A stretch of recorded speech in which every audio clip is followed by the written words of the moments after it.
नमस्कार, आप देख रहे हैं यूपी न्यूज एक्सप्रेस और मैं हूं आपके साथ मानवी ठाकुर। शुरुआत करते हैं आज की खास खबरों से। समाजवादी पार्टी के राष्ट्रीय अध्यक्ष अखिलेश यादव पहुंचे नोएडा ग्रेटर नोएडा के कार्यकर्ताओं में दिखा जोश। अपने नेता को सुनने के लिए हजारों की तादाद में पहुंचे लोग। सपा के राष्ट्रीय अध्यक्ष अखिलेश यादव ने कहा, 2024 लोकसभा चुनाव को लेकर हमारी पार्टी के लोग कर रहे हैं काम। अखिलेश यादव ने कहा, भारतीय जनता पार्टी की राजनीति से देश की जनता निराश हुई है।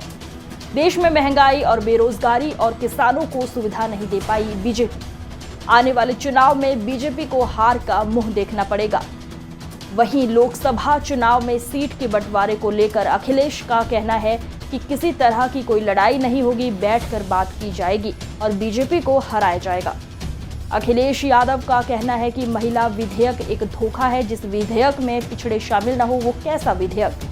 बीजेपी की जिम्मेदारी बनती है कि जहां जहां चुनाव है वहां बीजेपी पहले 33% महिलाओं को चुनाव लड़ाए। ये कोई नई बात नहीं, ये समाजवादियों के आंदोलन की बहुत पुरानी कहावत है और जाति जनगणना अब तो हर तरफ से ये बात आने लगी है कि जाति जनगणना हो और जाति जनगणना के बिना समाज में न्याय संभव नहीं है।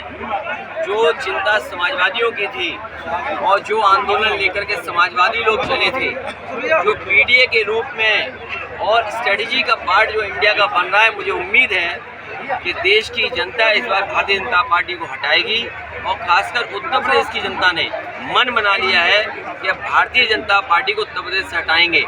घोसी विधानसभा में जो परिणाम आया है वो 50,000 ही हार है। कोई कल्पना नहीं कर सकता था। जहां मुख्यमंत्री, डिप्टी सीएम और अधिकारी से लेकर के पुलिस को वोट के लिए लगाया गया, उसके बावजूद भी जनता खड़ी हुई और जनता ने भारतीय जनता पार्टी को 50,000 ही हार दिलाई है। अखिलेश जी, आपने अभी एक बयान दिया हाल ही में, नवरात्रि में आप लोग कैंडिडेट उतारेंगे, वीआईपी कैंडिडेट्स। वो कौन से कैंडिडेट है? ये पत्रकार साथी, आप ही का एक पत्रकार साथी कह रहा था, वो बड़े चैनल का पत्रकार था, उसने कहा कि भारतीय जनता पार्टी ने ये बनाया है कि वीआईपी सीट इस बार हराई जाएंगी। तो अगर वीआईपी हमारे हैं तो वीआईपी उनके भी हैं।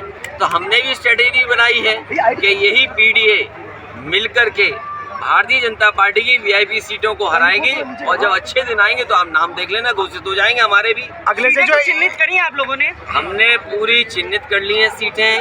कुछ एक आदमी बता दीजिए कैसे कैसे लड़ना है, कौन सा दल साथ रहेगा, ये होमवर्क तो करते रहना पड़ेगा।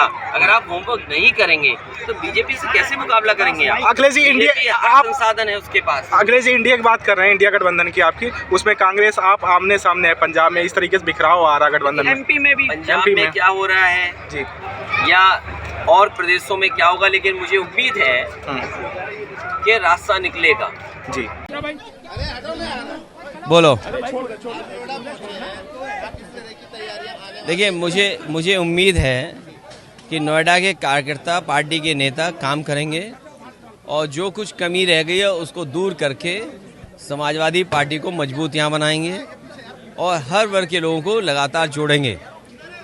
इंडिया गठबंधन और जिस तरीके से उत्तर प्रदेश में भारतीय जनता पार्टी और देश की राजनीति में भारतीय जनता पार्टी काम कर रही है, जनता निराश हुई है।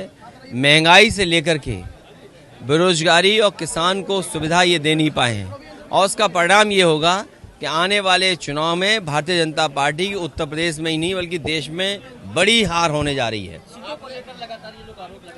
सीटों को लेकर के कोई किसी के बीच में कोई बात नहीं होगी, बैठ करके तय कर लेंगे। उससे ज़्यादा महत्वपूर्ण ये है कि जो महिला विधेयक लाए वो एक जनता को और खासकर माताओं बहनों को धोखा दिया गया और जिसमें पिछड़े शामिल न हों, अल्पसंख्यक मुस्लिम बहनें शामिल न हों, तो वो कैसा आरक्षण दे रहे हैं आप? आधा अधूरा काम किया और वो लागू नहीं होगा। जब तक लागू नहीं हो रहा, कम से कम भारतीय जनता पार्टी की जिम्मेदारी बनती है जहाँ जहाँ चुनाव है वहाँ कम से कम 33% अपनी पार्टी की संगठन की महिलाओं को चुनाव लड़ाए।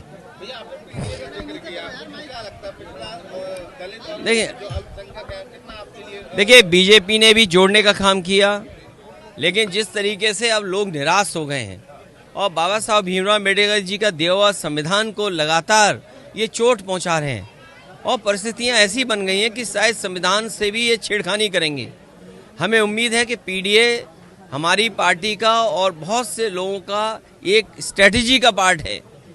एनडीए को कोई हराएगा तो पीडीए। जातिगत जनगणना को लेकर आप लगातार हमलावर हैं बीजेपी पर, और बीजेपी आपके ऊपर समाजवादी पार्टी इस पक्ष में है कि जाति जनगणना हो, और जाति जनगणना होगी, उसी से सामाजिक न्याय मिलेगा।